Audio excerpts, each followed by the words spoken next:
Welcome, watchers of illusion, to my castle of confusion. Check this out.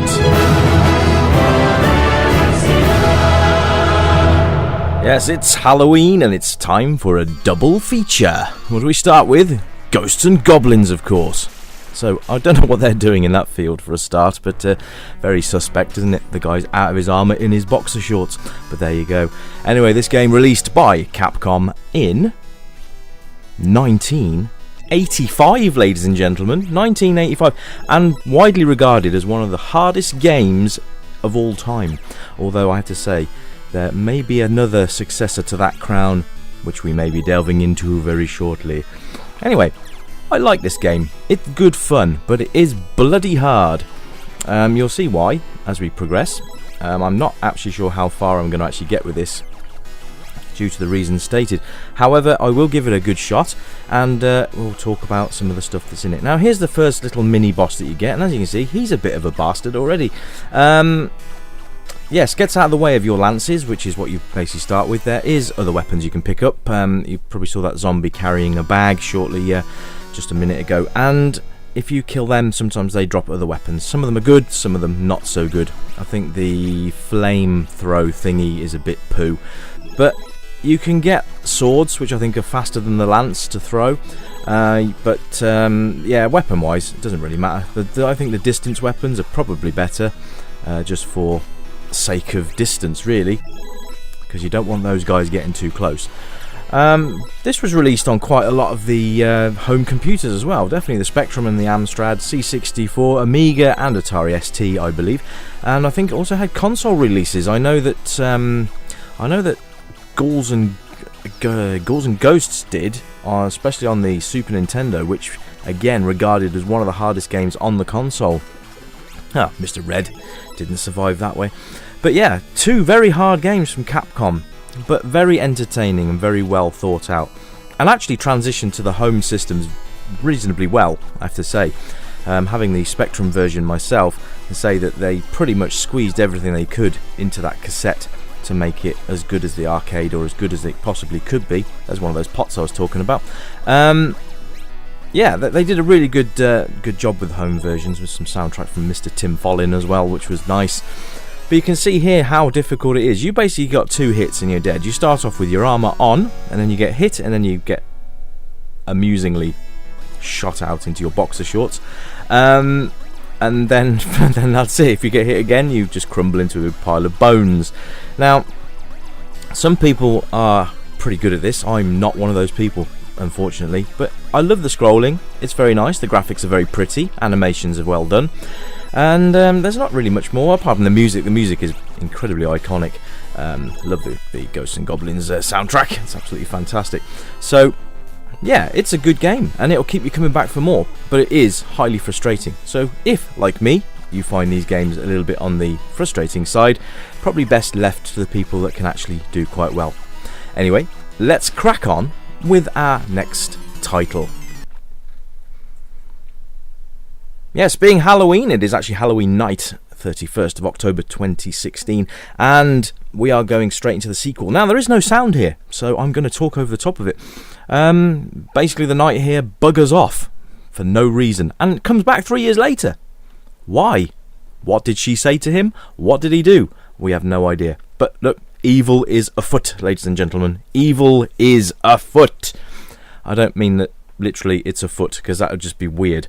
But yes, Ghouls and Ghosts, released in 1988. A little bit nicer with the graphics, but as you'll see. But here, run, run, run. Oh, gets hit by random lasers. That makes no sense whatsoever, but never mind. There is Captain Evil there.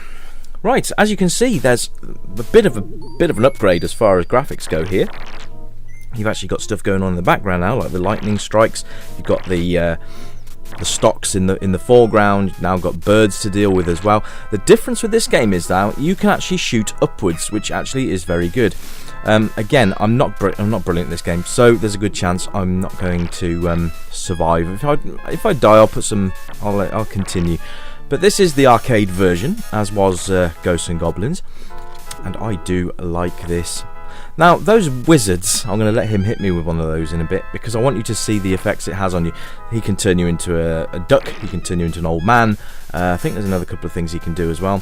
There are other things like bonus pickups here that you can get, like I think it's like the golden armour, which gives you a massive power up when you charge it up and unleash a massive boost of energy. And oh yeah, there's one of the flaws of the game, that you can't actually jump through that. If you hit that, you're basically going to knock off your armour, or you're going to die if you've already had your armour knocked off, like I had. Never mind. But I love the fact that the ghosts now hide behind the scenery. I think that's really, really nice. And there seems to be a more comical element to this game. Now I've got the sword now, look, so I've got to be up and close and personal, but it is quicker. So it's actually not that bad. I quite like the sword. Yeah, it's pretty decent. And you can see there, I can stab upwards, which is nice. Okay, so what's he going to hit? Oh, he's thrown it up there. What a great shot that was. You can see oh yeah, got hit by the guy coming up from the ground. So this game is still rock hard, but what a great game. And I love the graphical updates.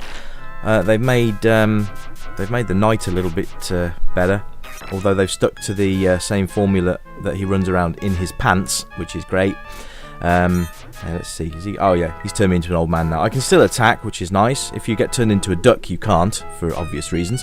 I do enjoy this, but look at it, look at the level of detail. So you've got the wasn't paying attention.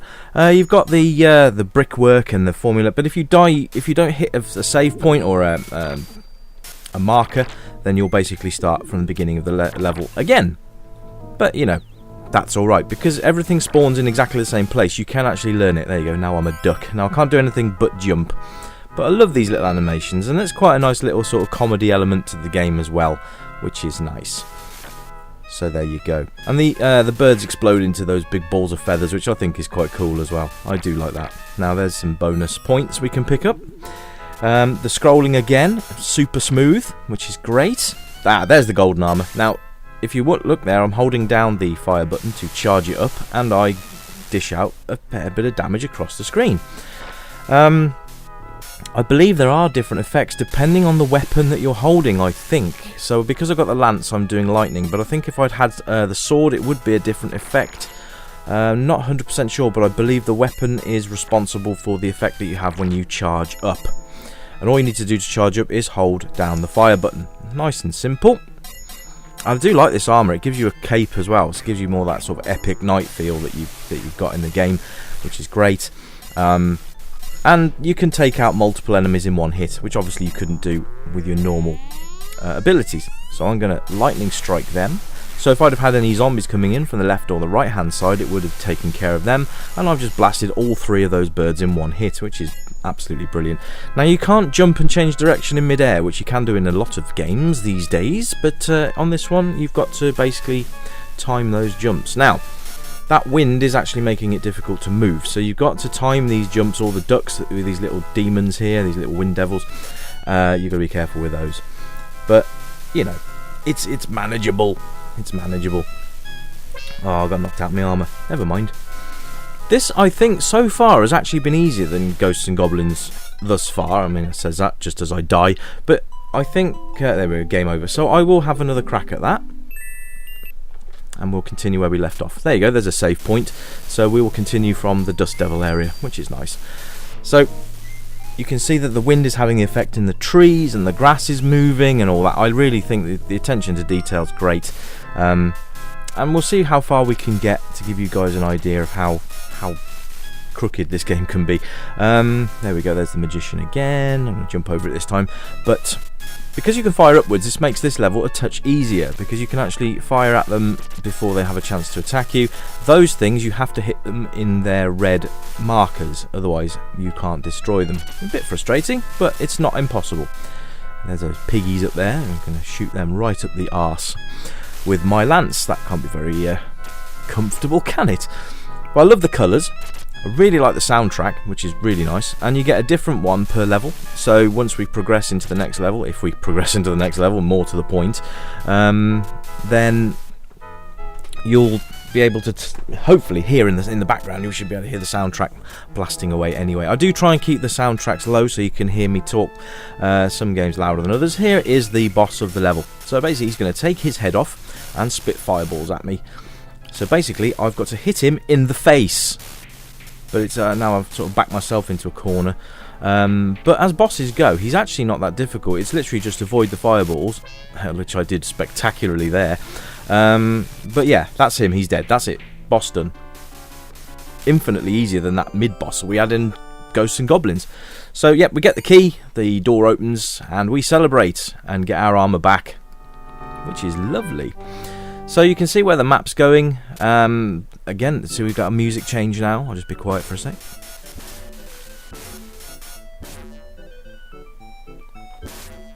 So yes, we've got a music change. Got to avoid those turtles bouncing around. They do look like big heads actually, but they're not. They're actually little tortoises, which is cute. But there you go. But again, it's timing. And I love the backgrounds here too. If you look there, you've got the windmills in the background, which have been completely decimated. Absolutely brilliant. And windmills in the foreground, which have been totally decimated. Now this is where things get a slight bit tricky. You get that. That is frustrating. So we're going to have another go. As we say, because we haven't got to a save point in the level yet, it is going to take us back to the start if I die. Or when I die is more to the point, not if. But yes, I thought I'd do a double feature, and because it's the first time I've had the chance to have a Halloween special, as it's my first Halloween on the channel, which is great. So I'm hoping that you've enjoyed this special edition of the show, and I couldn't think of two games that were more worthy to play on Halloween itself than Ghosts and Goblins and Ghouls and Ghosts back to back, which is great. Let's look at the back-to-back attack. Maybe I should do more of these features. I don't know. What do you think, guys? Would you like to see a feature called the back-to-back attack, where maybe I take the arcade original and we have a look at some of the home versions straight afterwards? What do you think? Your feedback is paramount, and I do take it all on board. So thanks for anyone that stops by and mentions any comments or suggestions for the channel. I'm always open to suggestions, and I've just died again. Look at that. Anyway, I'm going to leave it there, guys. Thanks for tuning in. Have a happy Halloween, and I will see you again very soon for a brand new video.